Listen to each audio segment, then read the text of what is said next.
We introduced you. I want to remind you that there was this retired United States Army Brigadier General on the show. His name is Mark Arnold, and he is really shaping life-saving efforts on the front lines in Ukraine. General Arnold served 37 years, including 3 combat tours in Afghanistan, in Iraq, in special ops task forces. The decorated general has been back and forth to Ukraine, and he joins me right now live here in studio. It's good to have you with us. Thank you for inviting me, Adrienne. You're here. You just got back from Ukraine. Can you just tell us a little bit about what it was like? Ukraine, of course, is in a very difficult situation. During this past visit, I was there for 5 weeks, and I spent quite a bit of time on the eastern and southeastern front lines visiting with commanders, physicians, medics, and lots of soldiers, as well as spending quite a bit of time with executives in Kiev. Yes, I know that you know some very high-ranking people there, just based on your own military experience. Right before we get to some more questions, I want to just let people know we have a QR code on our screen. I know we use this a lot here at NewsNation, but take out your cell phone, scan that code. You can learn more about Mr. Arnold's mission, and we're going to keep that up the entire segment.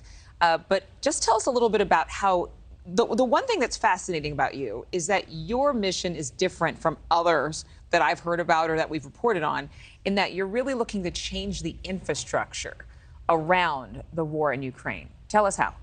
Well, the infrastructure that I'm focused on is actually 2 items, but the one item that we talked about with medical is I've traveled in Ukraine in September, all of November during the eastern southern counteroffensives. I was there during all of May.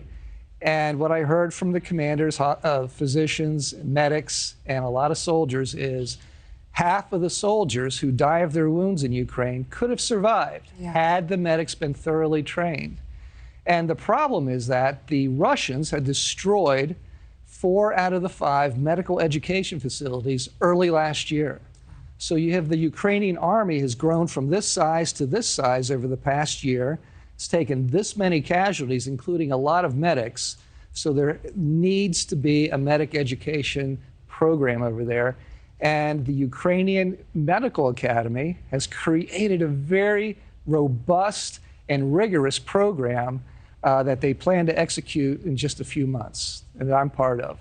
Why is this so important to you? There are a lot of Americans questioning why America has been so involved in a war that's not there. Some people calling it a proxy war.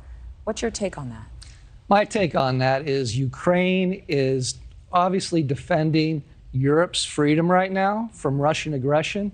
And as far as I'm concerned, Ukraine is defending the same principles and liberties that the United States represents. And how dangerous is it for you as an American to be there? Well, you're in a combat zone. It's dangerous. You get close to the front lines, it is a bit dangerous. But I'm with good people who look out for my interests, protect me the best they can. And we do good work over there. Yeah. Again, it's remarkable that you're filling in a gap and perhaps saving lives. Do you know if there has been any progress as far as these mobile medic units go in terms of helping to keep the casualty count down? So it's a plan that is about to be executed, and I'm thrilled about it because the Ukrainians and we worked together on this, and the Ukrainians have come up with a very structured, robust plan. It is taking Ukrainian physicians. They've had 500 physicians volunteer to be teachers of Ukrainian medics, and now they're selecting 120 of them to educate Ukrainian medics. They can't do it in the facilities that were destroyed, so in multiple dispersed locations, as well as your point a moment ago, mobile, put them in pickup trucks, physician instructors, to where the medics are. This program that the Ukrainians are developing is going to save tens of thousands of lives over the next 12 months. That's amazing. And it's at the cost, we have to fundraise for it, it's at the cost of only $2 million. And that's for educational training aids like airway mannequins and a few used pickup trucks. And all that gets purchased here in the United States through charitable foundations, shipped over to Europe, supervised all of that shipment to Ukraine.